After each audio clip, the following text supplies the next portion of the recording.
Hi friends, आपका Hindi story channel में स्वागत है। आपके लिए एक और नई कहानी। सुमन अपने घर में अपनी बहू रेखा और बेटे राजीव के साथ रहती थी। सुमन और रेखा की जरा भी नहीं बनती थी। आए दिन सुमन को रेखा से किसी न किसी बात की नाराजगी रहती थी। पर बेचारी रेखा करती भी तो क्या। सुमन उसकी सास थी, इसलिए वो किसी से कुछ नहीं बोल पाती और चुपचाप सुमन की सारी बातें सुनती रहती। बहू, तुझसे एक काम सही से नहीं होता। मैंने तुझे कितनी बार कहा है कि बिना मुझसे पूछे तो सुबह का नाश्ता नहीं बनाएगी। पर माँ जी, आप सुबह के 9 बजे उठी हैं। अगर मैं आपके उठने की राह देखती तो राजीव जी भूखे ही ऑफिस चले जाते ना। पता नहीं कैसी बहू मिली है मुझे, जब देखो मुझे उल्टे जवाब देती रहती है। और एक मैं थी, अरे बहू, मैं भी कभी बहू थी। जब मैं बहू थी ना, तब मैंने अपनी सास से कभी उल्टा जवाब नहीं किया। और एक तुझे देख लो, तुझे तो मेरी कोई बात सुननी ही नहीं है। इस तरह सुमन रेखा से नाराज होकर अपने कमरे में चली जाती है। शाम को राजीव घर आता है और दोनों सास बहू का फूला हुआ मुंह देखकर चुपचाप खाने के टेबल पर खाना खाने लगता है और अपनी माँ से कहता है, माँ, कल दादी आ रही है, तो आप कल दादी की पसंद का खाना बनवा लेना। नहीं तो आप तो जानती है ना दादी को। क्या? कल तेरी दादी गांव से आ रही है? पर तूने मुझे ये बात पहले क्यों नहीं बताई? माँ, मुझे भी ये बात अभी कुछ देर पहले ही पता चली है। वैसे दादी ना हमें सरप्राइज़ देना चाहती थी। इनफैक्ट उन्होंने तो मुझे ये भी कहा था कि मैं उनके आने की खुशखबरी यहाँ पर किसी को ना दूँ। पर मैंने सोचा जैसे दादी हमें सरप्राइज़ दे रही है, क्यों ना उनके आने का स्वागत करके हम भी उन्हें सरप्राइज़ दे दें। अच्छा, मैं चलता हूँ। रेखा, कल सुबह मुझे जल्दी उठा देना, मुझे स्टेशन पर दादी को लेने जाना है। आ गई मेरी मुसीबत। हे भगवान, रक्षा करना मेरी। सास की सास आ रही है, अब आएगा मजा। बहुत सास होने का रूप झाड़ती है ना माँ जी। अब जब उनकी सास आएगी और उनकी क्लास लेगी तब आएगा मुझे मजा। अब देखना सासू माँ, मैं कैसे आपकी सास के साथ मिलकर आपकी सांस गले में अटकाती हूँ। अगली सुबह राजीव अपनी दादी पुष्पा को लेकर घर आता है और घर आते ही पुष्पा सुमन से कहती है, बहू तो नहीं सुधरने वाली। मैं इतने दिनों बाद यहाँ आई हूँ, पर तूने मेरे लिए अब तक साड़ी और गर्म पानी करके भी नहीं रखा। अरे पर माँ जी, अभी तो गर्मी है ना, और भला गर्मी में गर्म पानी से कौन नहाता है? और मुझे तो पता भी नहीं था कि आप आने वाली हैं। बहू, मुझसे झूठ ना बोलिए। मैं राजीव को बहुत अच्छे से जानती हूँ। उसके पेट में कोई बात नहीं पचती। और एक बात, अब मेरी उम्र हो चली है और एक बूढ़ा इंसान एक छोटे बच्चे की तरह नाजुक होता है। इसलिए इस समय तुझे मेरा ख्याल रखना चाहिए, वरना तुझे तो कोई फर्क ही नहीं पड़ता ना मुझसे। इस तरह पुष्पा घर आते ही अपनी बहू सुमन को डांटने लगती है। और इसी बीच रेखा अपनी दादी सास के लिए एक साड़ी लेकर आती है और अपनी दादी सास से कहती है, दादी जी आप नाराज़ मत होइए, माँ जी को आपका ख्याल नहीं है तो क्या हुआ, आपकी छोटी बहू है ना, मैंने आपके लिए पानी गर्म करके रखा है। और ये देखिए, मैं आपके लिए नई साड़ी भी लेकर आई हूँ। चलिए अब जल्दी से तैयार हो जाइए। कल मुझे सीख ले कुछ अपनी बहू से ही। अब क्या था, बेचारी सुमन अपनी बहू और सास के बीच में फंस जाती है। अब ऐसे ही कुछ दिन बीत जाते हैं और रेखा की अपनी दादी सास से बहुत बनने लगती है, जिस वजह से हमेशा सुमन अपनी सास और बहू के बीच में फंस जाया करती। ऐसे ही एक दिन, माँ जी ये आपकी कॉफ़ी, और आप मुझे बता दीजिए ना नाश्ते में क्या बनाऊँ। कॉफी?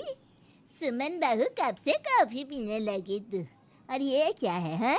सुबह के 8 बज गए और घर में नाश्ता नहीं बना? हाँ दादी जी, जिस दिन घर में चाय बनती है ना उस दिन माँ जी को कॉफ़ी चाहिए होती है, और जिस दिन कॉफ़ी बनती है उस दिन चाय। हाँ, नाश्ते का तो पूछिए मत। माँ जी तो सुबह के 9 बजे उठती है ना, और अगर मैं कभी बिना उनकी इजाज़त के नाश्ता बना दूँ तो नाश्ता करने में भी इनके 100 ड्रामे होते हैं। अब आप ही बताइए, मैं बेचारी क्या करूँगी। बहू, जहाँ तूने अपनी दादी सास से मेरी इतनी चुगली कर दी है, वहीं तो अपनी दादी सास को ये भी बता दे कि मैं तुझे एक दिन पहले ही बता देती हूँ कि नाश्ते में क्या बनेगा। और रही मेरे सुबह 9 बजे उठने की बात, तो खुद भी कौन सा जल्दी उठ जाती है। सुमन बहू, अपनी गलतियों को छुपाने के लिए रेखा बहू पर अपनी गलतियों को मत डालो। मेरे सामने की बात है, आज सुबह 4 बजे रेखा बहू मेरी उठ गई थी। अरे मेरे साथ मंदिर भी गई थी, पर तू नहीं सुधरने वाली। शादी के बाद भी तेरी आँख नहीं खुलती थी और सास बनने के बाद भी नहीं खुलती। क्या कहा दादी जी आपने? माँ जी पहले भी इसी तरह से सोती थी? और नहीं तो क्या बहू, ये पहले भी 10-10 बजे उठा करती थी और आज भी 10 बजे उठती है। इसके पास पहले भी कोई काम नहीं था और अब भी कोई काम नहीं है। इतना बोलकर पुष्पा सुमन के दिन याद दिलाने लगती है। सुमन के बारे में जानकर रेखा को बड़ा मजा आता है, वो तो खूब मजे लेती है। अब ऐसे ही कुछ दिन बीत जाते हैं और एक दिन गलती से सुमन के हाथों रेखा का फोन टूट जाता है। माँ जी, आपने मेरा इतना महंगा फोन तोड़ दिया, अब आप ही मुझे फोन दिलाएंगी?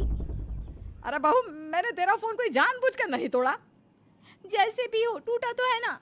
अगर आपने मुझे फ़ोन नहीं दिलाया तो मैं घर का कोई काम नहीं करूँगी और आपकी शिकायत दादी जी से कर दूँगी। अरे मेरी माँ, चुप हो जा और थोड़ा आराम से बोल। अगर तेरी दादी सास ने सुन लिया ना तो घर में भूकंप आ जाएगा। तुझे नया फ़ोन चाहिए ना? अरे दिला दूंगी नया फ़ोन, बस अपना मुंह बंद रख।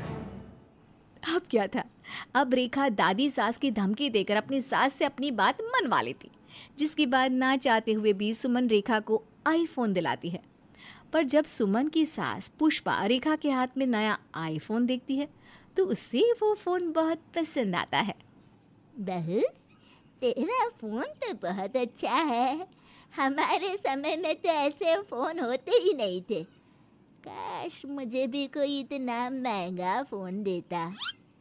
दादी जी, मुझे ये फ़ोन माँ जी ने दिया है। अब जैसे ही पुष्पा को पता चलता है कि सुमन ने अपनी बहू को फ़ोन दिया है तो पुष्पा का पारा गर्म हो जाता है और पुष्पा सुमन से कहती है, दिखा दिया ना फर्क सास और बहू में। अपनी बहू को फ़ोन दिया जा रहा है और सास को आज तक एक साड़ी भी नहीं दी गई तुझसे। अरे जब मेरी सास जिंदा थी तब मैं हमेशा अपनी सास को कुछ ना कुछ देती, पर एक तुझे देखो, बेशर्म कहीं की। अब क्या था, अपनी सास के ताने सुनकर बेचारी पुष्पा अपनी सास को भी आईफोन दिलाती है और इसी तरह से दिन बीतते हैं। समय के साथ बेचारी सुमन अपनी सास बहू के बीच में फंसती ही जाती है। हे भगवान, न जाने मेरी सास कब जाएगी। मैं तो इन सास बहू के बीच में फंस चुकी हूँ। सुमन ये सब कुछ सोच रही थी कि तभी गांव से पुष्पा के बड़े बेटे का फोन आया। क्या बेटा, मुझे कल के कल गांव आना पड़ेगा। किसी ने हमारी जमीन हड़प ली। फिक्र मत कर, मैं कल ही गांव आ रही हूँ और जिसने भी हमारी जमीन हड़पी है उसको तो मैं अच्छा मजा चखाऊंगी। भगवान जी, आपने मेरी इतनी जल्दी सुन ली। अब जब आपने मेरी इतनी जल्दी सुन ली है तो मैं ना कल आपको देसी घी में लड्डू चढ़ाऊंगी। अब बताती हूँ मैं अपनी बहू को। मेरी सास के आने के बाद ये खुद को शेर समझने लगी थी ना, अब बताऊंगी मैं उसी को कि अगर वो शेर है तो मैं भी सवा शेर हूँ। अब सुमन की खुशी का ठिकाना नहीं रहता और पुष्पा के जाते ही एक बार फिर सुमन शेरनी बन जाती है और रेखा म्याऊ भीगी बिल्ली। ठीक उसी तरह जिस तरह से दादी सास के होते हुए रेखा की सास सुमन थी। आपको कहानी पसंद आई तो प्लीज़ लाइक, शेयर और चैनल को सब्सक्राइब करें। धन्यवाद।